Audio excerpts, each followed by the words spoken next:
what picture comes into your mind when you hear the word homeschooler? Be honest now. The common stereotype of a homeschool family is maybe something like this. Conservative, lots of kids, yet unsocialized, even a little nerdy. However, this stereotype is just that, a stereotype. Like any stereotype, it contains some truth, some falsehood, and is more of an overgeneralization than anything else.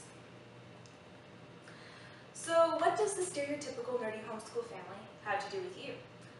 Well, all of you either currently are or will be parents, most of you. The choices you make about raising and educating your kids are some of the most important decisions you will ever make. And like any important decision, it doesn't hurt to start considering early. It's easy to bring up many concerns with homeschooling, but these concerns should not cloud your vision as you make decisions about your children's education. Today I want to look at some of these common concerns, and I've split them into two categories. The first category is potential problems for homeschool kids, and the second category is potential roadblocks for homeschool parents. Let's start by taking a look at the potential problems for homeschool kids. One of the main concerns that people have for homeschool kids, and this is part of the stereotype I mentioned, is that people think they're unsocialized. With few exceptions, this just isn't an issue for the majority of homeschoolers. It all depends on how you define socialization. Samantha Lebeda of the Journal of Contemporary Legal Issues defines socialization as, quote, the process by which individuals learn to establish and maintain relationships with others, become accepted members of society, regulate their own behavior in accordance with society's codes and standards, and get along with others, end quote. In an article entitled Revisiting Common Myths About Homeschooling, Michael H. Romanowski of Education Journal Clearinghouse explains that school is not the only place to learn these skills. There are many other places where homeschoolers can practice their social skills. These include church activities, various clubs, homeschool co-op, volunteer opportunities, even just taking the time to help an elderly neighbor with yard work. Due to the flexibility of their school day, homeschoolers actually have more opportunities to interact with all sorts of people in all sorts of social situations than do their peers who spend their days in a classroom surrounded by children their own age. You could argue that the homeschoolers are the ones who are better socialized. A second concern that people have about homeschoolers is that they might have trouble getting into a good university or college, or even getting into college at all. This concern is rather an outdated one.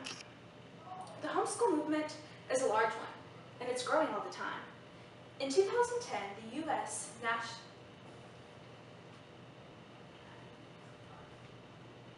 Go ahead. No, okay. go. The U.S. National Home Education Research Institute, as cited by periodical American Home and University, estimated around 2 million, or roughly 4% of American children were being homeschooled. In other words, approximately 1 in 25 Americans is a homeschooler. Compare this to the 850,000 students who were being homeschooled in 1999 and the 1.1 million in 2003, according to Dr. Kelly Story and Dr. Molly H. Duggan of the Journal of College Admission. My point is, it may once have been hard for homeschoolers to get into college, but the homeschool population has grown to a number that colleges and universities cannot ignore. Michael F. Kogan of the Journal of College Admission notes that homeschoolers tend to test well on standardized tests, such as the ACT. Today, universities such as Texas A&M are more willing than ever to work with homeschoolers. One good thing to do would be to find out what sorts of high school courses are required by most major universities and colleges, and to make sure that your high school homeschooler is taking those. Another good thing to do is to make sure that your homeschooler is involved in various extracurricular activities, as these look good on college transcripts. Getting your homeschooler into college requires careful work, but he or she can get into college. Okay, so now let's take a look at potential roadblocks for homeschool parents. One reason that parents may be reluctant to homeschool is that they feel they are not qualified to teach their kids. While teaching your own children can certainly be challenging, many resources exist to help you. There are no strict rules about homeschooling, and this grants homeschool parents the freedom to just play off their strengths. middle school and high school, when tougher courses are required, and you may really not be able to just teach them. Imagine, for example, a homeschool parent who was a liberal arts major.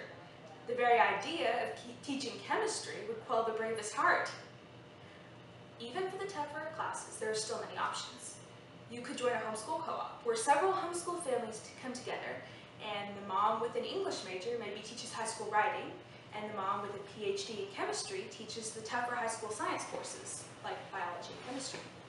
Also, there are various books and computer programs that exist to help you teach your child and help your child to learn. There are options.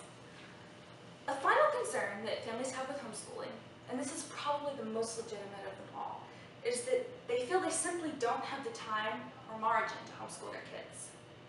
The truth is, in spite of all that we've discussed today, homeschooling might not be the best thing for your family.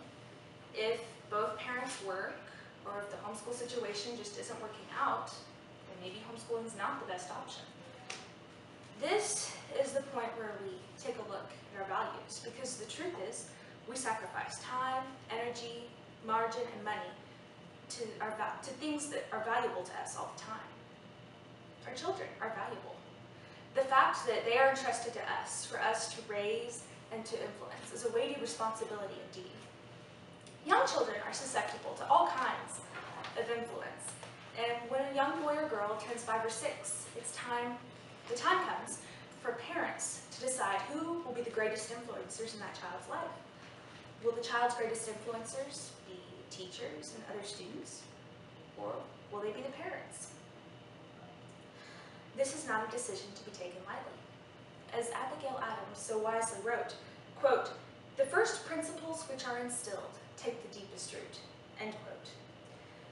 Although the time and margin required may rule out homeschooling as an option for many families, these sacrifices, like any sacrifices, merit a genuine evaluation first. There are many possible concerns with homeschooling. Concerns for the kids, such as socialization and how they'll get into college.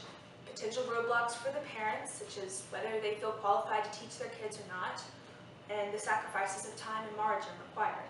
However, it is important to really evaluate each of these concerns before using any one of them as a reason not to homeschool.